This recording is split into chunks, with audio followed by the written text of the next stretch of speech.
connect AI through dashboard with Claude via custom connector. First, copy the connector URL. After that, navigate to Add Custom Connector inside Plus button. Paste copied connector URL to remote MCP server URL.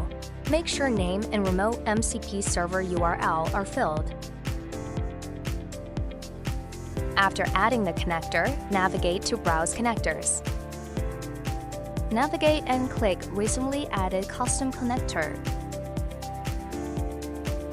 Click Connect button to connect Website Publisher to Claude. Please wait as this will automatically logging into your account. Claude successfully connected to Website Publisher.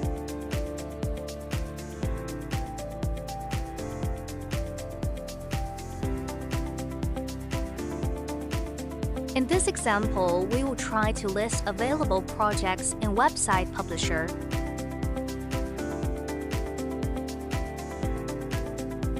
When Claude asks for permission, select Allow or Always Allow.